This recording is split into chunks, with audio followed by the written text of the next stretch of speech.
Hello friend, स्वागत है आप सभी का हमारे इस यूट्यूब चैनल मेजर टारगेट पर। तो फ्रेंड, आज हम लोग क्लास 10 के रसायन शास्त्र यानी कि केमिस्ट्री के काफ़ी महत्वपूर्ण 30 most important VVI observe questions को बतलाने वाले हैं। ये जो 30 most important VVI observe questions है ना, ये गत वर्ष में 10 बार से भी ज़्यादा बार पूछा जा चुका है। अगर आप भी इस बार मैट्रिक के बोर्ड एग्ज़ाम दे रहे हैं ना, तो इस वीडियो को शुरू से लेकर आखिरी तक ज़रूर देखिएगा, क्योंकि ये सभी प्रश्न आपके फाइनल एग्जाम में 110% पूछे जाएंगे। अगर आप चाहते हैं कि केमिस्ट्री से यानी कि रसायन शास्त्र से एक भी प्रश्न ना छूटे, तो इस क्लास को शुरू से लेकर आखिरी तक ज़रूर कीजिएगा दोस्तों।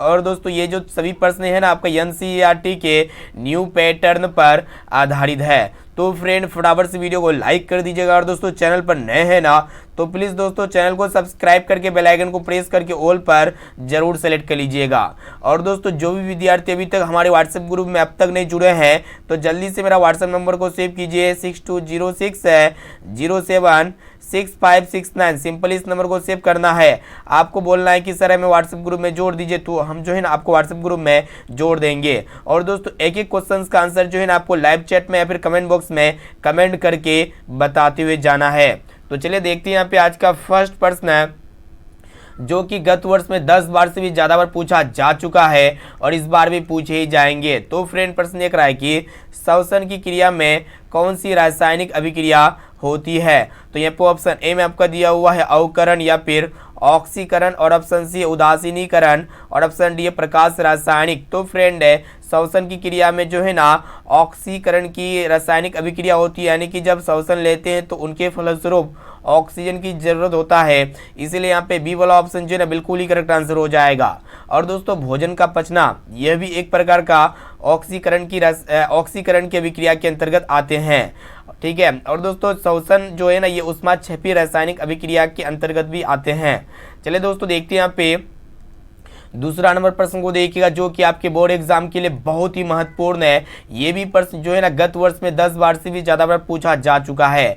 क्या करा है कि सिल्वर की क्रियाशीलता कॉपर की तुलना में क्या होती है, वही आपको बताना है। तो यहाँ पे ऑप्शन ए में आपको जो कम होती है, या फिर अधिक होती है, या फिर बराबर होती है, और ऑप्शन डी इनमें से कोई नहीं। तो फ्रेंड, सिल्वर की क्रियाशीलता कॉपर की तुलना में कम होती है, इसे आपको याद होना चाहिए। यहाँ पे ए वाला ऑप्शन जो है ना बिल्कुल ही करेक्ट आंसर हो जाएगा।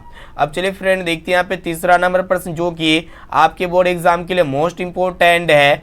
तो फ्रेंड, प्रश्न एक रहा है कि यहाँ पे आपको बताना है कि किसी कम क्रियाशील धातु का अधिक क्रियाशील धातु द्वारा होता है। ऑप्शन ए में आपका दिया विस्थापन या फिर संयोजन, और ऑप्शन सी है वियोजन, या फिर इनमें से कोई नहीं। तो फ्रेंड, आपको बता देते हैं, कोई भी जो कम क्रियाशील धातु होता है ना, अधिक अभिक्रियाशील धातु को क्या कर देते हैं, मतलब जो यहाँ पे देखिएगा, जो अधिक अभिक्रियाशील धातु होते हैं वो कम क्रियाशील धातु को क्या करते थे, विस्थापित कर देते हैं, ठीक है। इसलिए यह एक प्रकार का विस्थापन अभिक्रिया होते हैं। यहाँ पे ए वाला ऑप्शन जो है ना बिल्कुल ही करेक्ट आंसर हो जाएगा। ये प्रश्न आपको समझ में आ चुका होगा, यानी कि किसी भी कम क्रियाशील धातु का अधिक क्रियाशील धातु द्वारा क्या होता है, विस्थापन होता है, ठीक है, विस्थापित कर देता है एलिमेंट को।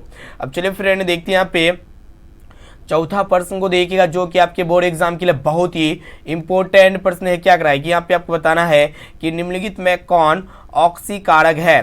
तो यहाँ पे ऑप्शन ए में आपका दिया हुआ है H2, या फिर CO2, या फिर H2S, या फिर O2। तो फ्रेंड, ऑक्सीकारक यहाँ पे जो होंगे ना, ऐसे पदार्थ जो किसी अन्य पदार्थ को ऑक्सीकृत कर देते हैं, उसी को हम लोग क्या कहते हैं, ऑक्सीकारक कहते हैं। जैसे कि यहाँ पे आपका O2 हो गया, O3 भी हो गया, ये सब क्या पदार्थ होते हैं, दूसरे पदार्थ को ऑक्सीकृत कर देते हैं। यानी कि यहाँ पे जो है ना डी वाला ऑप्शन बिल्कुल ही करेक्ट आंसर हो जाएगा। अब चलिए फ्रेंड, देखते हैं यहाँ पे 5 नंबर प्रश्न को देखिएगा, जो कि आपके बोर्ड एग्जाम के लिए बहुत ही महत्वपूर्ण प्रश्न है। क्या कराए कि यहाँ पे आपको बताना है कि निम्नलिखित में कौन अवकारक गुण प्रदर्शित करता है। तो यहाँ पे ऑप्शन ए में आपका दिया हुआ H2SO4, या फिर O2, और ऑप्शन सी है H2S, या फिर और ऑप्शन डी में आपका दिया हुआ है HNO3। तो फ्रेंड, यहाँ पे आपको बताना है कि कौन जो है ना अवकारक गुण प्रदर्शित करते हैं। तो यहाँ पे जो अवकारक गुण प्रदर्शित करते हैं ना, कौन करते हैं, O2 यानी कि ऑक्सीजन करते हैं। यहाँ पे बी वाला ऑप्शन जो है ना बिल्कुल ही करेक्ट आंसर हो जाएगा। और दोस्तों, सल्फ्यूरिक अम्ल का जो अनुसूत्र होता है ना H2SO4 होता है, और नाइट्रिक अम्ल का जो अनुसूत्र होता है HNO3 होता है। अब चलिए फ्रेंड, देखते हैं यहाँ पे 6 नंबर प्रश्न को देखिएगा जो कि आपके बोर्ड एग्जाम के लिए बहुत ही महत्वपूर्ण प्रश्न है। क्या कराए कि यहाँ पे आपको बताना है कि शरीर में भोजन का पचना किस प्रकार की अभिक्रिया है। तो यहाँ पे ऑप्शन ए में आपका दिया हुआ है अवकरण या फिर ऑक्सीकरण या फिर उदासीनीकरण, और ऑप्शन डी है वैद्युत अपघटन। तो फ्रेंड, शरीर में भोजन का पचना यह एक प्रकार का कौन सी रासायनिक अभिक्रिया के अंतर्गत आते हैं, तो ऑक्सीकरण रासायनिक अभिक्रिया के अंतर्गत आते हैं। यहाँ पे बी वाला ऑप्शन जो है ना बिल्कुल ही करेक्ट आंसर हो जाएगा। अब चलिए फ्रेंड देखते हैं यहाँ पे 7 नंबर प्रश्न जो कि आपके बोर्ड एग्जाम के लिए बहुत ही महत्वपूर्ण प्रश्न है। यहाँ पे आपको बताना है कि रेडॉक्स अभिक्रिया कहते हैं, रेडॉक्स अभिक्रिया किसे कहते हैं, ऑक्सीकरण अभिक्रिया को या फिर अवकरण अभिक्रिया को या फिर ए और बी दोनों को, और ऑप्शन डी है इनमें से कोई नहीं। तो फ्रेंड आपको बता देते हैं रेडॉक्स अभिक्रिया जो है ना ऑक्सीकरण की अभिक्रिया और अवकरण की अभिक्रिया यानी कि ये दोनों अभिक्रिया को कहते हैं, इसलिए यहाँ पे सी वाला ऑप्शन जो है ना बिल्कुल ही करेक्ट आंसर हो जाएगा, ए एवं बी दोनों। अब चलिए फ्रेंड देखते हैं यहाँ पे देखिएगा 8 नंबर प्रश्न जो कि आपके बोर्ड एग्जाम के लिए बहुत ही महत्वपूर्ण प्रश्न देखिएगा। क्या कराए कि यहाँ पे आपको बताना है कि कंकाली समीकरण है। तो यहाँ पे ऑप्शन ए में आपका जो संतुलित समीकरण या फिर असंतुलित समीकरण या फिर शाब्दिक समीकरण, और ऑप्शन डी में आपका दिया हुआ है इनमें से कोई नहीं। तो फ्रेंड आपको बता देते हैं कंकाली समीकरण, हम लोग असंतुलित समीकरण को कंकाली समीकरण के नाम से भी जानते हैं, यानी कि यहाँ पे बी वाला ऑप्शन जो है ना बिल्कुल ही करेक्ट आंसर हो जाएगा। यहाँ पे आपको याद होना चाहिए दोस्तों, जो असंतुलित रासायनिक समीकरण होते हैं ना इसे हम लोग कंकाली समीकरण भी कहते हैं।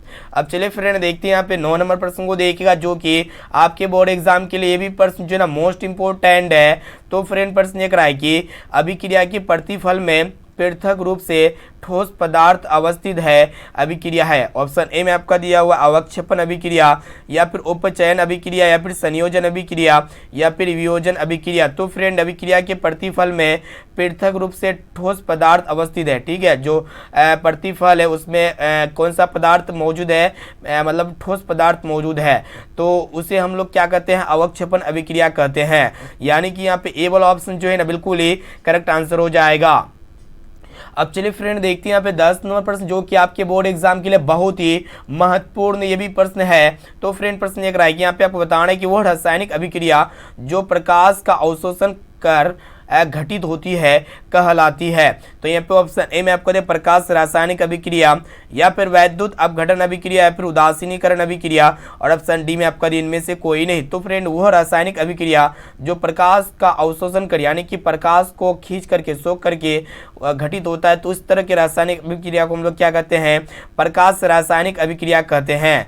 यानी कि यहाँ पे ए वाला ऑप्शन जो है ना बिल्कुल ही करेक्ट आंसर हो जाएगा।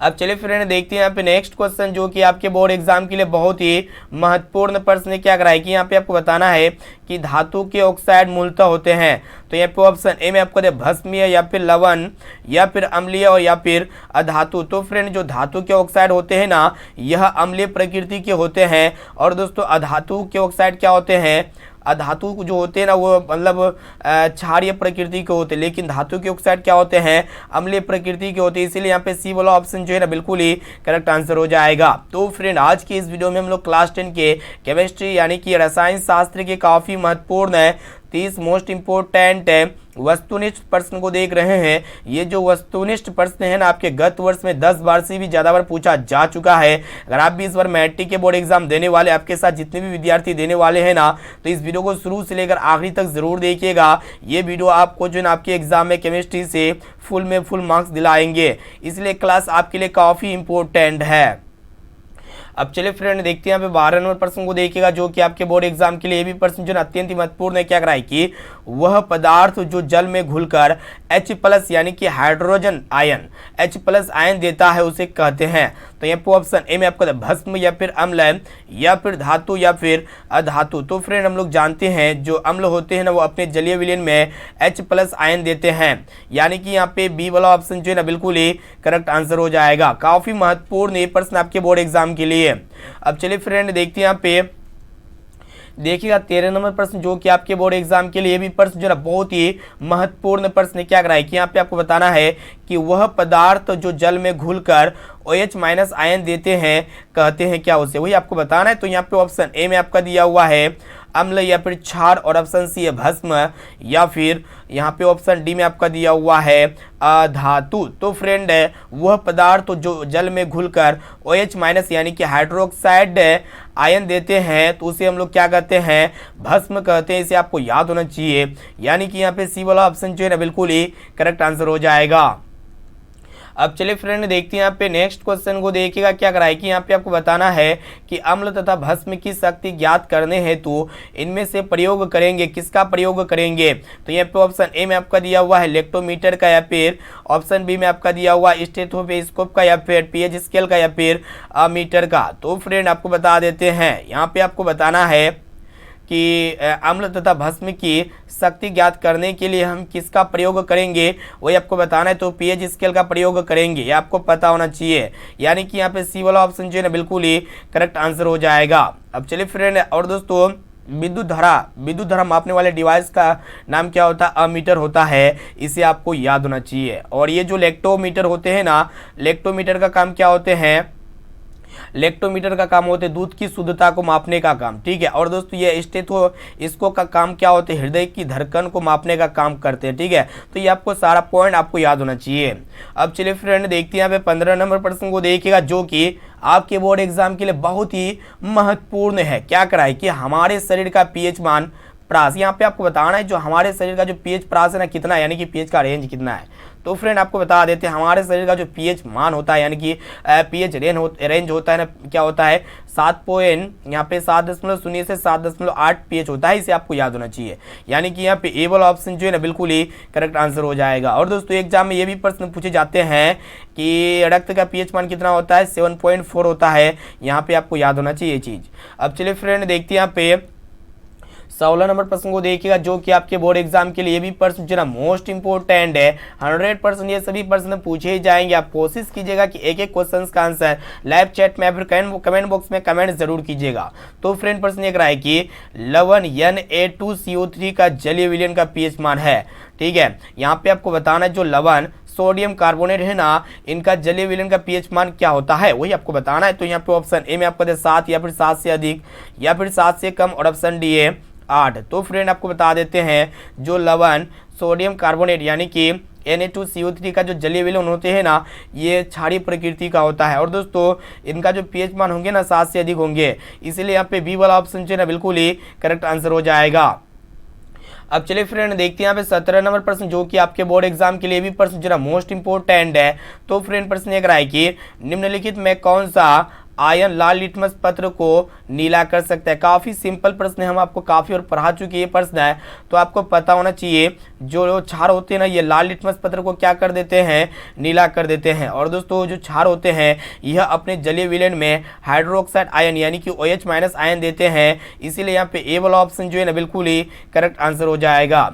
अब चलिए फ्रेंड देखते हैं यहाँ पे 18 नंबर प्रश्न को देखिएगा, जो कि आपके बोर्ड एग्जाम के लिए भी प्रश्न जो है ना मोस्ट इंपोर्टेंट है। तो फ्रेंड प्रश्न एक रहा है कि किस रासायनिक यौगिक को गर्म करने पर प्लास्टर ऑफ पेरिस प्राप्त किया जा सकता है। तो यहाँ पे ऑप्शन ए में आपको विरंजक चूर्ण को, या फिर जिप्सम को, और ऑप्शन सी है चूना पत्थर को, या फिर कच्चा चूना को। तो फ्रेंड आपको बता देते हैं जिप्सम को गर्म करने पर प्लास्टर ऑफ पेरिस प्राप्त किया जा सकता है, यानी कि यहाँ पे बी वाला ऑप्शन जो है ना बिल्कुल ही करेक्ट आंसर हो जाएगा। अब चलिए फ्रेंड देखते हैं यहाँ पे 19 नंबर प्रश्न को देखिएगा, जो कि आपके बोर्ड एग्जाम के लिए भी प्रश्न जो है ना लल्लन प्रश्न है। तो फ्रेंड प्रश्न एक रहा है कि कोई विलयन नीले लिटमस पत्र को लाल कर देता है, इसका पीएच मान क्या होगा। काफी सिंपल प्रश्न है, तो फ्रेंड आपको पता होना चाहिए जो अम्ल होते हैं ना ये नीले लिटमस पत्र को लाल कर देते हैं। और दोस्तों अम्ल का पीएच मान क्या होते हैं, 7 से कम होते हैं। तो यहाँ पे ए ऑप्शन में दिया हुआ 5, जो कि यहाँ पे ए वाला ऑप्शन जो है ना बिल्कुल ही करेक्ट आंसर हो जाएगा।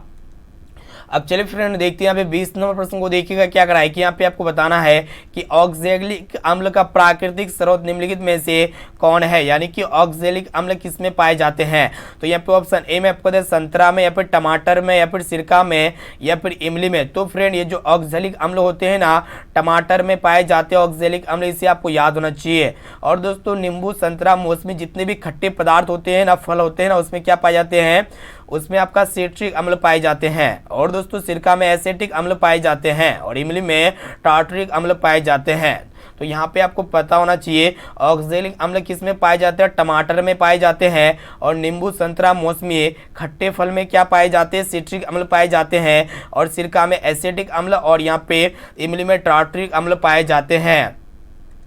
अब चलिए फ्रेंड देखते हैं यहाँ पे 21 नंबर प्रश्न जो कि आपके बोर्ड एग्जाम के लिए बहुत ही महत्वपूर्ण है। क्या कराए कि यहाँ पे आपको बताना है कि चाय में कौन सा अम्ल पाया जाता है। तो यहाँ पे ऑप्शन ए में आपको लैक्टिक अम्ल या फिर एसिटिक अम्ल या फिर मौलिक अम्ल और या फिर टैनिक अम्ल। तो फ्रेंड आपको बता देते हैं चाय में जो है ना टैनिक अम्ल पाया जाता है। क्या पाया जाता है, चाय में टैनिक अम्ल।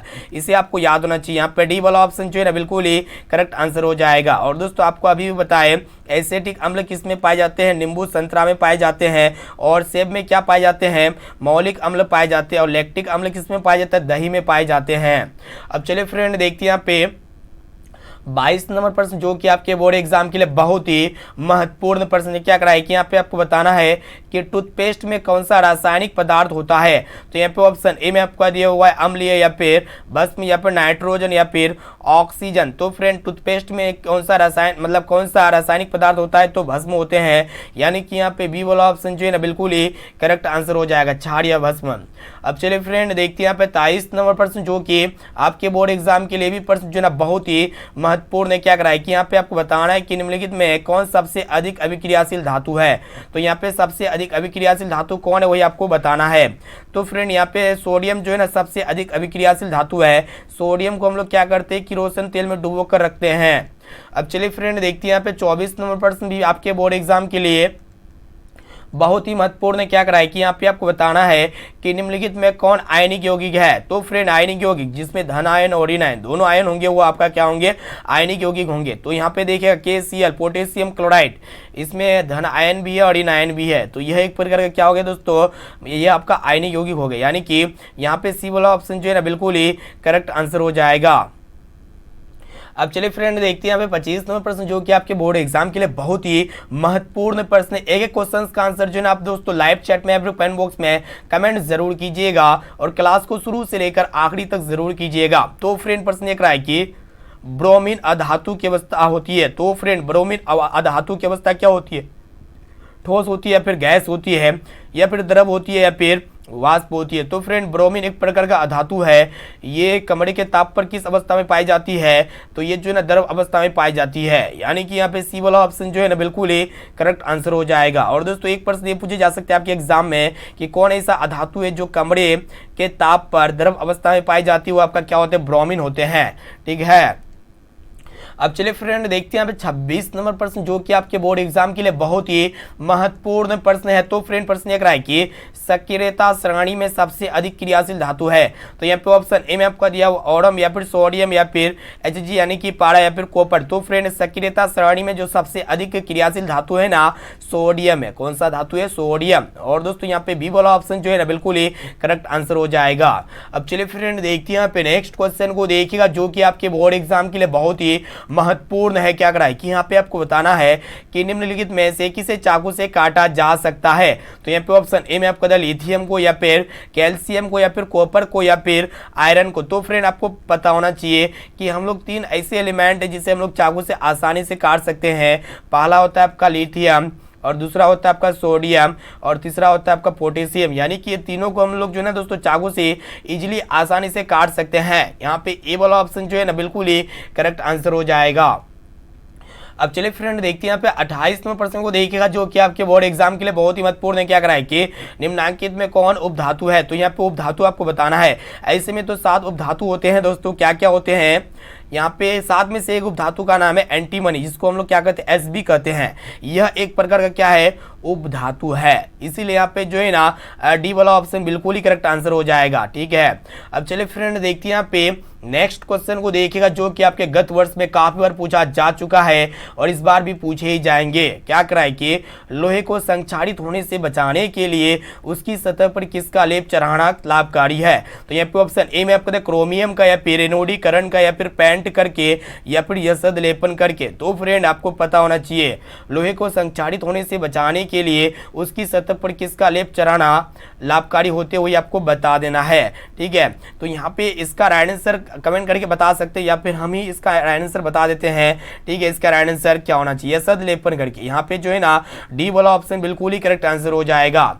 अब चलिए फ्रेंड देखते हैं यहाँ पे 30 नंबर प्रश्न जो कि लास्ट प्रश्न हम आपको बताएंगे इस क्लास का। काफी महत्वपूर्ण प्रश्न है, क्या करा है कि निम्नलिखित में कौन सा लवण समुद्री जल में पाया जाता है। समुद्री जल में कौन सा लवण पाया जाता है, LiCl या फिर BaSO4 या फिर Na3PO4 या फिर NaCl। तो फ्रेंड यहाँ पे आपको बता देते हैं ये समुद्री जल में पाए जाने वाला जो लवण है ना NaCl है, NaCl। और दोस्तों समुद्री जल में 1 लीटर जल में कितने मतलब कितने जो है ना लवण पाए जाते हैं, यानी कि कितने नमक पाए जाते हैं। तो लगभग 35 ग्राम 1 लीटर जल में नमक पाए जाते हैं समुद्री जल में। ठीक है, इसे आपको याद होना चाहिए।